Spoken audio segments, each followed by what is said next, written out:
it sure felt like a playoff game to me last night.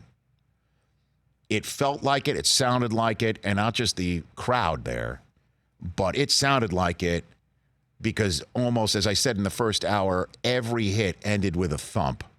And a man who personifies that, and I'm not just saying that because he said he would call into this show, the man who personifies that and a perennial Pro Bowler who's on a Hall of Fame trajectory in my mind. His name is Bobby Wagner, kind enough to call in a day after a huge Monday night victory for the Seahawks in Santa Clara. How are you, Bobby? I'm doing good. How are you? That felt like a playoff game. How about you?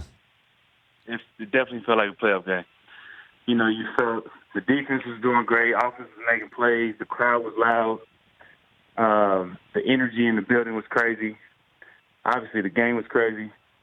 So, I mean, it felt great. Now, again, it just, like I said, every hit seemed to end with a thump, whether it was you and your mates or the 49ers that way as well. When did you begin to feel like it was that type of an atmosphere and that type of game, Bobby?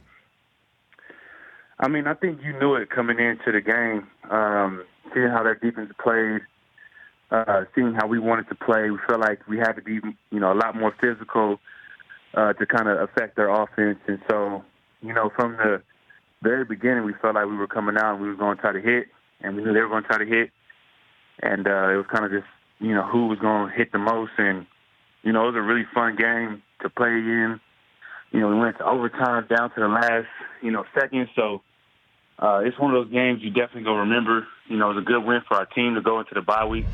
So, it was one of those games we knew, like, the more physical team was going to be the one to win. And, man, it was so physical for sure. Let's parse this out a little bit here. You had a front row seat for Jadeveon Clowney.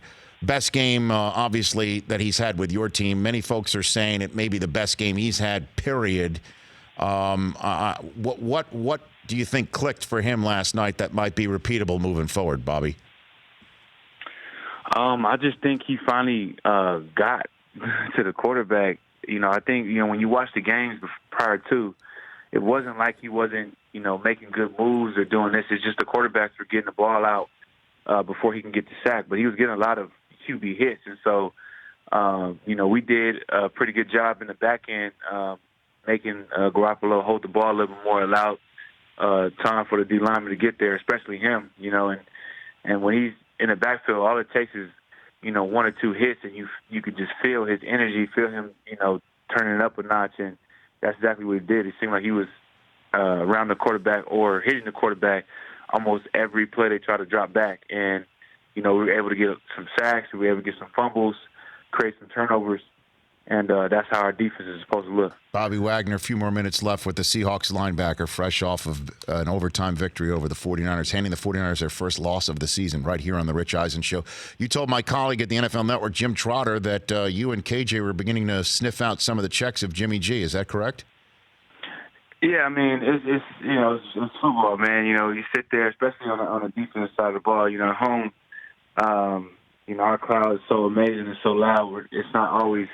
We don't always get to hear every check that they make, but when we're on the road, it's quiet because they want the offense to be able to communicate. So we're able to just kind of listen and really get a good feel for where they were going, because this is one of the harder teams when you watch film to pick up on anything tendency-wise, because they have so many different plays and they run so many different routes. They have so many different complementary plays to each one of their plays that they have, but we felt like we were able to hear them pretty well and start getting a feel for the way the linemen were setting, the way the fullback was setting, and we felt like it started to help us towards once we got that going. The guys in the booth for Monday night were saying, or at least Booger for sure, said that Jimmy G looked rattled in the overtime. Would you agree with that assessment? Yeah, we definitely felt like when you have I think. Clowney had 10 hits himself, I believe. When you applying that type of pressure on the quarterback and getting in his face every so often, it makes it hard for a quarterback to just sit there and just throw the ball. I felt like we did a really good job in the back end on, picking up the routes and, seeing where he was trying to get the ball. We had a lot of picks that we should have had. And so hopefully next time we play them, we actually come down with those. For more of The Rich Eisen Show, tune to Audience Channel 239 on DirecTV for free on BR Live or download the Rich Eisen Show app.